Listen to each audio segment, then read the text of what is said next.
And welcome to How to Grow Your Business with Kevin Willett. So as you can see, I got my friend Jennifer Yousem with us from I Heart EBITDA.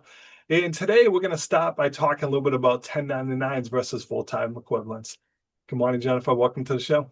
Thanks for having me. So Um, I always laugh at this topic. When we start hiring people, oh no, they're a 1099.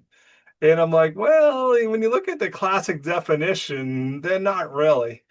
What and is that what? classic definition has changed, and that's why this is such a hot topic right now. Before it used to be, can they control their own schedule? Do Yep, they have other clients? yep, Okay. So that's kind of easy to measure. yep. Recently, they added in a new kind of definition, which is could you do your business without this person? Now, by definition, no, right? You wouldn't, otherwise you wouldn't be using this person. So it kind of pushes everyone into, Yeah. a W-2. Yep. So I understand why people would want 1099s. Mm. But based on what I do, I also see the risk with the Department of Labor audits. So that's a big one. So from my side, I see a lot of the employers want to treat everyone as 1099s, Yeah. but that last thing's hard because we mentioned receptionist early. So if I have a receptionist, there's a reason I have one. Now I Mhm. can argue, well, Jen, I can answer my own phone if I wanted to. Mhm. I just choose not to.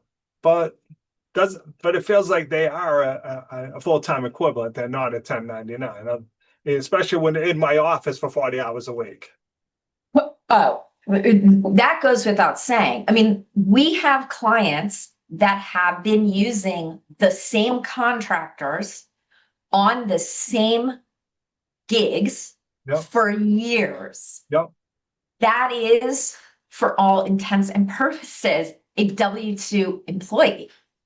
If it looks like one and it feels like one, and again, the government is pushing everything towards W-2s because they obviously would like that tax revenue and not rely on self-reporting. So I understand, both sides of it. I would say you run a higher risk. So let me ask you a follow-up question to that. So you happen to run a tax agency and you hire a receptionist just during tax season, 5 months. At the end of the fifth month, you let them go. The following year, you bring in a whole new person from the agency. Where would that person fall? Well, from an agency, totally fine, Yep, not your problem. yep, But if you're talking about hiring direct yep, and you want to bring them in as a 1099, generally seasonal is fine. yep. So we see that a lot with like again, seasonal businesses, Yep. lawn care, snow, retrieval, things like that, retail stores. Sure. So that's something where, 1099s, I think you have a better, but if you've had someone working for you 30 hours a week for 3 years, You kind of lose the argument after a while, yeah. that's sure. So let's talk about the risk because a lot of small business owners like, Chen, what's the odds I'm going to get audited? I'm just going to treat them as 1099s and we'll deal with it when it happens.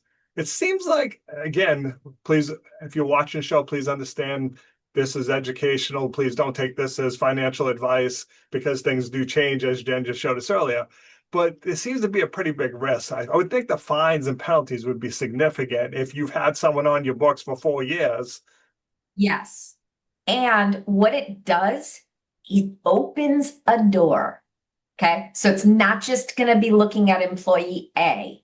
We're going to look at every single Yep. thing that you have done. So if you are confident that you are buttoned up Mm. in the entirety of your business and you feel strong in your positioning, awesome, go for it. But I don't know anyone who can say that they haven't made a mistake somewhere.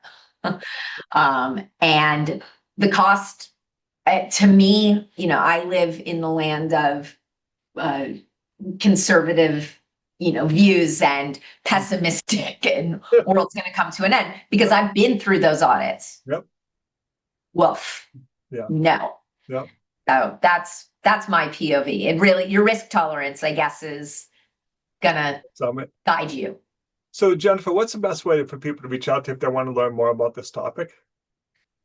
Yeah, I mean, to learn more about this topic, and we've got lots of them on our website. We talk about this, iHeartEBITDA.com. And there's a wealth of information there about the pros and cons and changing laws. Awesome. Jennifer, I appreciate you taking a few minutes to call on the show. And as always, thanks for being my friend.